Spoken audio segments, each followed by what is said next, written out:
So if you've been thinking about moving to the Tri-Valley area and just wish you knew a little bit more about it so you don't move here and then say, man, I really wish I knew that, then stay tuned because we're going to go over a few things. My name's Cooper. I'm with Keller Williams Realty. I help people buy and sell homes in the Tri-Valley and San Ramon Valley area. I post 2 videos every single week about the cities in the Tri-Valley and San Ramon Valley area. So if you're interested in moving here or want to know more about it, then please subscribe. Okay, so number 1, a lot of my out-of-state clients are always interested about the weather here because they know California is known to have wonderful weather. So in our portion of the East Bay area in California, we generally get about 30 or 40 days of rain every year, and the rest of them are split between overcast and sunny days. And in the summertime, the average high we have is around 90 degrees, and in the wintertime, the average high is in the 50s and 60s. Number 2, for my commuters out there who know that they're going to be commuting into the office but want to live in the Tri-Valley area, then you can expect roughly between a 45-minute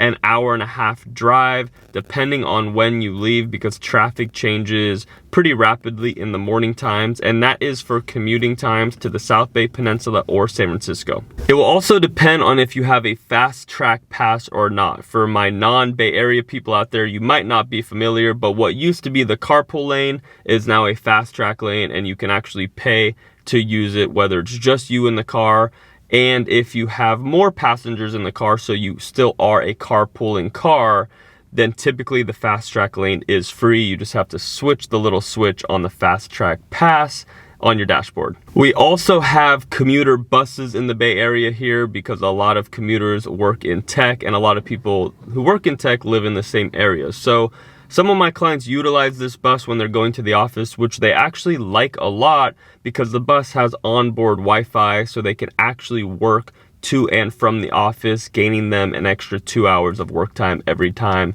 they do need to commute into the office. Number 3, when it comes to politics here in the Tri-Valley, it's really split down the middle. I know, especially if you're coming from out of state, you think of California being this super blue state, which at a political level it is.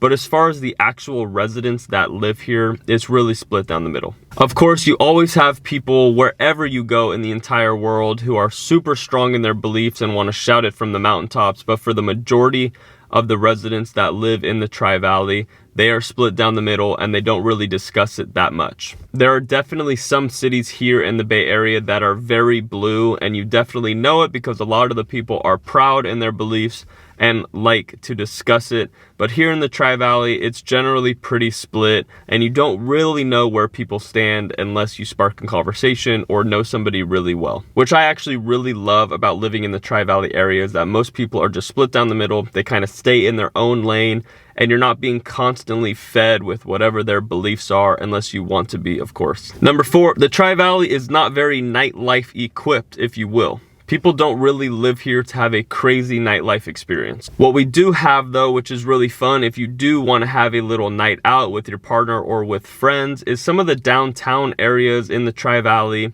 have restaurants or local bars that actually hire and bring in live musicians. So if you want to have a fun night out, and you don't want to go to a club or a crazy party scene, but just grab a bite or grab a drink and listen to live music, we definitely have that here. So definitely don't move here and expect a crazy club scene. That's a big party. If you want something like that, there are definitely other cities in the Bay Area that can accommodate it, because let's be honest, people who move to the Tri-Valley are looking for a family-oriented town that's pretty quiet, that has good schoolings and sport leagues for the kids and stuff like that. Number 5, housing is expensive. Whether you're buying or renting, there's no other way to get around it. Just expect to pay a lot for the housing here because it's very sought after and a lot of people like to move here. If you are looking to buy something, just know that if you're looking in Livermore, you can expect to pay between $700K and $3 million. If you're looking in Dublin, you can expect probably around 1.1 at the low point,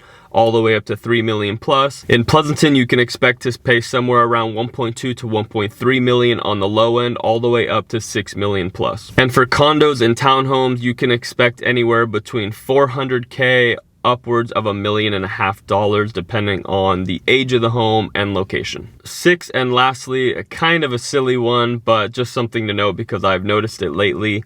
The people in these communities really care, sometimes a little too much. I imagine this goes for any city in any state, but we have a lot of Facebook groups here full of residents who currently live here that frankly like to be in each other's business. They'll post on topics or things that they witness throughout the city each and every day. So just know that people like to be in each other's business and comment on those things. You can either choose to be a part of that or not. Totally up to you. You're not required to join these Facebook groups, of course. Not a huge deal, but rather a funny little silly matter that I have noticed having lived here my whole life. On one hand, it is kind of nice to know that people really value and care about the community and want it to be a safe place.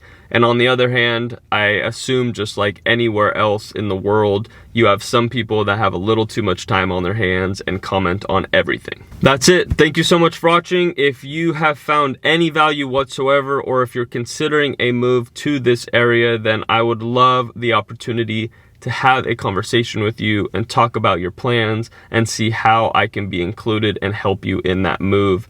My number and email address is below and in the description. Call, text, or email me directly any time of the day. It's always the best way to get in contact with me. Thank you so much and see you next time.